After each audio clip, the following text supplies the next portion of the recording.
Hello, my name is Matthew Mueller, and this is my final project about the Beatles. So, who are the Beatles? In the most simple form, they're a British rock band, but they're really much more than that because their sound would incorporate elements of classical music and traditional pop in really innovative ways, and their music style ranged all the way from ballads to Indian music to psychedelia to hard rock. They were formed in Liverpool in 1960, which I'll go much more in detail about later. They're regarded as easily one of the most influential bands of all time, and they were absolutely key to the British invasion of the 1960s. They're credited with causing pop to become a respected art form, because before them it really just wasn't taken very seriously. And the four final members were John Lennon, Paul McCartney, George Harrison, and Ringo Starr. So John Lennon, he was born October 9th, 1940 in Liverpool, and then he died December 8th, 1980. He was the co-lead vocalist and a rhythm guitarist.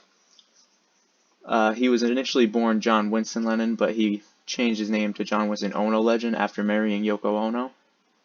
He was the original founder of the group with a few friends of his at Quarrybank High School, and the initial name wasn't the Beatles, but it arrived to that later. He married Yoko Ono in 1969, and together they started the Plastic Ono Band. He was a really influential anti-war activist. During a bed-in protest at the Queen Elizabeth Hotel in Montreal, he wrote the song "Give Peace a Chance," and after that was released, it quickly became an anti-war anthem, and was even sung by thousands of protesters in a demonstration in Washington, D.C. And this caught the attention of President Nixon, who, worrying that his anti-war activities would cost him re-election, spent the next 3 years trying to deport him. He died via assassination in the archway of his Manhattan apartment.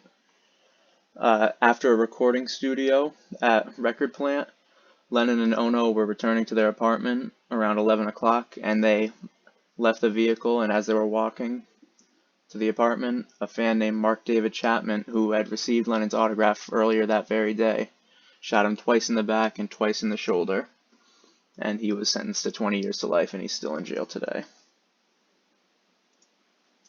Paul McCartney, he was born June 18th, 1942, and he's still alive. He was also born in Liverpool, and he's the co-lead vocalist, and he's a bassist. But he initially joined as a rhythm guitarist. He was knighted in 1997 to become Sir James Paul McCartney, so his real name is James Paul McCartney, and he was knighted for his services to music. His father encouraged him to be musical from a very young age. When he was 11, his father encouraged him to audition for the Liverpool Cathedral Choir, but he wasn't accepted, so he instead joined the choir at St. Barnabas Church. And for his 14th birthday, he received a nickel-plated trumpet, but when rock and roll became popular on Radio Luxembourg, he traded it in for a Framus Zenith Model 17 guitar, because he wanted to learn how to play while singing. And then after that, he ended up switching the order of the strings around so that he would be able to play it left-handed. After the breakup of the Beatles, he continued his own music career with solo work, as well as forming a band called Wings, which was very popular in the 70s. However, that almost didn't happen because he became very depressed as the Beatles were breaking up. But his wife helped pull him out of that condition by praising his work as a songwriter and convincing him to continue writing and recording. So then in her honor, he wrote the song "Maybe I'm Amazed." And then in 1970, he released his first solo album called McCartney, which topped the US charts. And then he formed Wings with his wife, two guitarists, and a drummer, and that band went on to have 7 platinum LPs. He's still touring to this day, and he even has another solo album, McCartney 3, scheduled to come out December 18th of this year, and he recorded that during the COVID lockdown.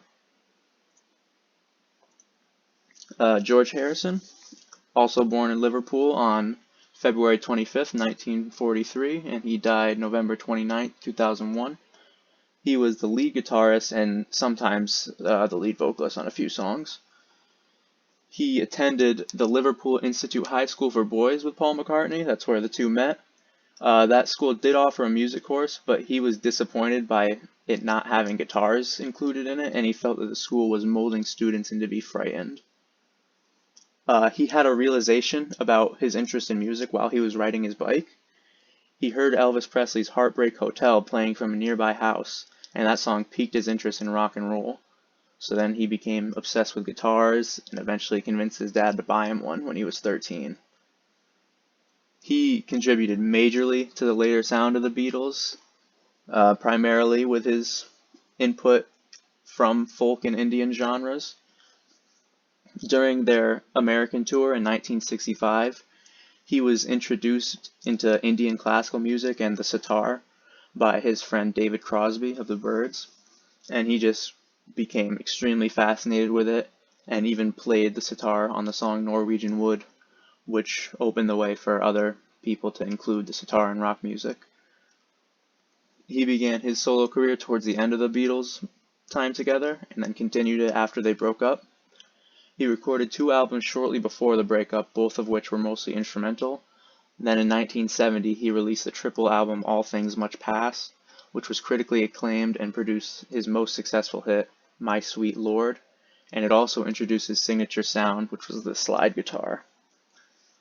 Then in 1971, he, as well as the sitar musician that David Crosby introduced him to, organized the concert for Bangladesh, which was a benefit concert, and this was really just a precursor to other benefit concerts like Live Aid. Ringo Starr was the final member. He was the drummer. He was also born in Liverpool and also knighted for his services to music. His real name is Richard Starkey. He was afflicted by life-threatening illnesses during his childhood, so that left him in the hospital for a long time. At age 6, he developed appendicitis, and then following his appendectomy, he contracted peritonitis, which is an inflammation of the inner wall of his abdomen. So he was in a coma for a few days and then didn't recover for 12 months. And he spent that time at Liverpool's Myrtle Street Children's Hospital. Then after being discharged in May 1948, his mother allowed him to stay home for a little while, which caused him to miss even more school. So at age 8, he was still illiterate and had a really poor grasp of math, which led to him feeling alienated at school, so he would cut class all the time. So he fell really far behind. But then he contracted tuberculosis, so he had to go to a sanatorium, and that is where he got his interest in drumming, because during his stay, the medical staff would have patients join the hospital band to stimulate motor activity and relieve boredom. So his first percussion instrument ended up being a makeshift mallet made from a cotton bobbin, and he used it to strike cabinets next to his bed.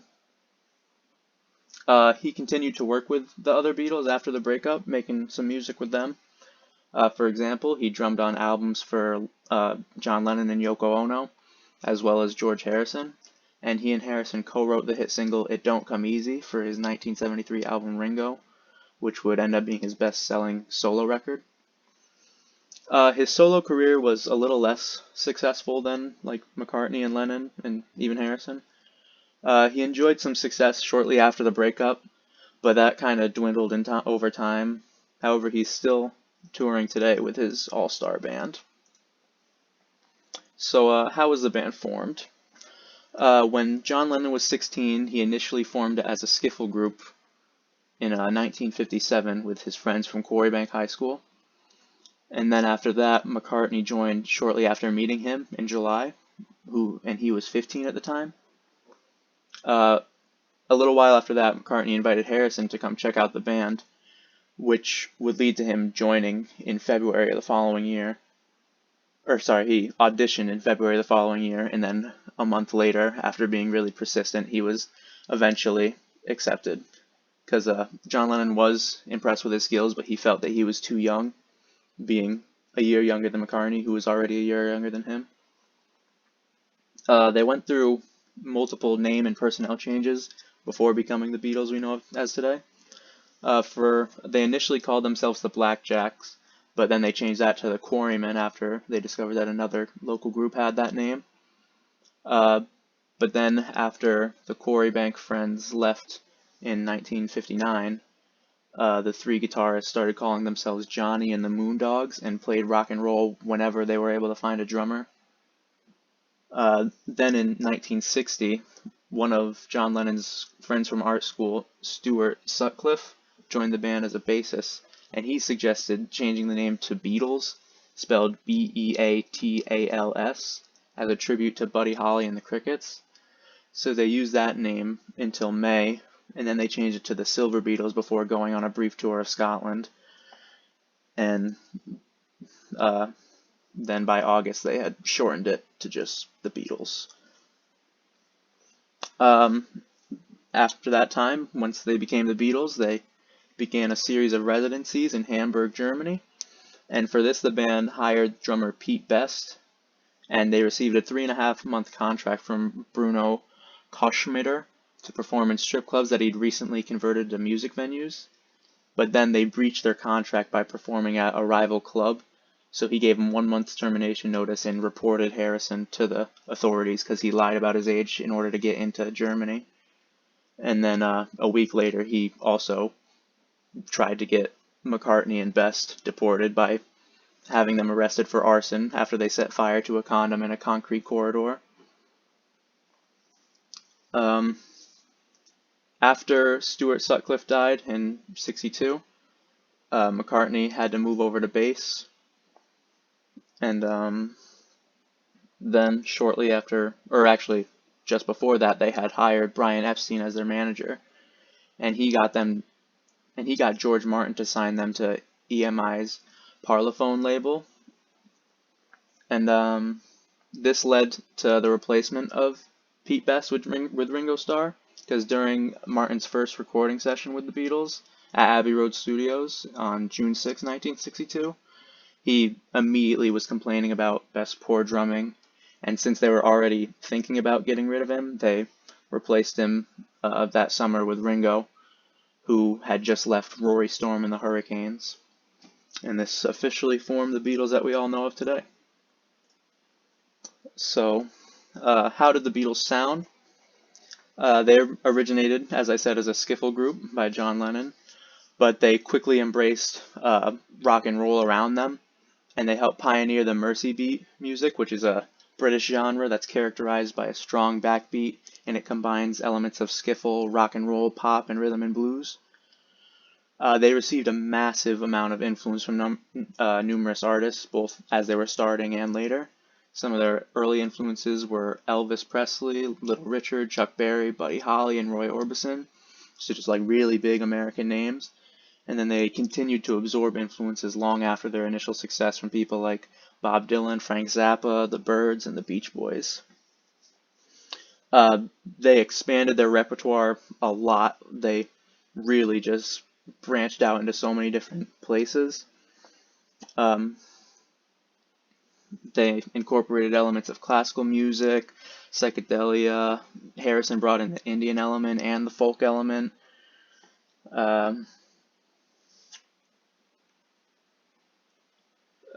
The first time that they showed this psychedelic side was their song Rain, which was the B-side of Paperback Writer, but they shortly after that recorded many extremely well-known psychedelic songs like Strawberry Fields Forever, Lucy in the Sky with Diamonds, and I Am the Walrus. And the way that they incorporated the Indian music was, of course, through Harrison, who in the mid-60s brought the sound onto songs like The Inner Light, Love You Too, and Within You and Without You. And since they were so unbelievably successful, they really were just able to experiment with all these different sounds without worrying about labels dropping them or anything like that. Alright, so the success. Their success is really unrivaled pretty much by any band from history. Right from the time that they arrived in America, it was clear they were destined to just shatter records. Their first live performance on the Ed Sullivan Show was watched by about 73 million viewers in over 23 million households. and this was easily the largest audience for a television program at the time. They have the most all time in so many different categories.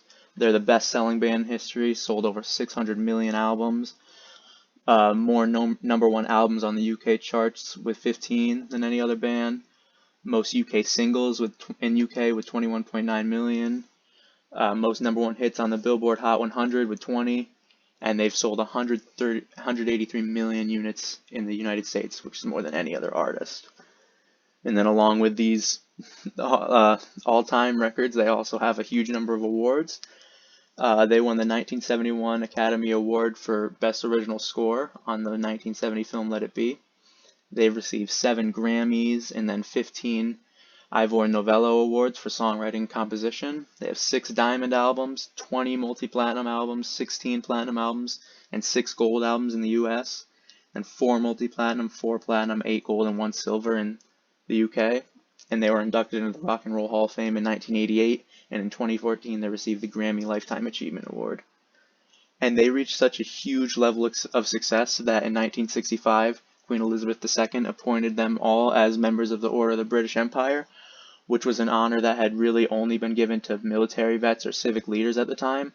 So this caused a lot of controversy, and some of the more conservative recipients even turned in their own honor as a result. And then both Billboard and Rolling Stone recognized them as one of the greatest bands ever. In 2014, Rolling Stone ranked them as the most significant influence to rock music over the last 50 years. And then in 2008, they ranked number 1 on Billboard's list of most successful Hot 100 artists. Finally, the legacy. They were absolutely instrumental to sparking the British invasion, and that had a massive impact on American music, just completely changed it forever.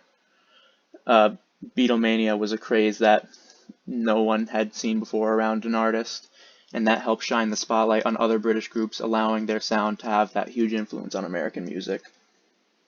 And they were really the biggest people that established pop as a respected mainstream genre. A huge number of artists have been influenced by them and covered their songs. Aerosmith has covered Helter Skelter, Come Together, and I'm Down. The Bee Gees have covered a lot of their songs, Ticket to Ride and Please Please Me, plenty more. And that influence carries all the way to today. And like, for example, with that, at the 2020 Grammys, you can see Billie Eilish performing yesterday. So really just extremely widespread influence. They really kind of changed the role that music and musicians held in society. Since they were icons of the 1960s counterculture, they kind of became catalysts for activism in a lot of different arenas, and they helped fuel movements like women's rights, gay rights, and environmentalism. And they really helped change the way that people listen to popular music and experience its role in their lives. And music really became a way to express how you feel about the world around you, and musicians became leaders that people looked to for guidance on these difficult issues. And they were so just incredibly successful that they even had a holiday established in their honor in 2009. It's a Global Beatles Day on the 25th of June. It honors and celebrates the ideals of the Beatles, and that was chosen to commemorate the date that they participated in the BBC program Our World in 1967, and they performed All You Need Is Love, broadcasted to an international audience. So yeah, that is the Beatles. Absolutely, undeniably one of the greatest and most influential bands of all time, and absolutely one of the greatest contributors to the evolution of music. And music today would not be where it is or what it is if it weren't for the Beatles. Thank you.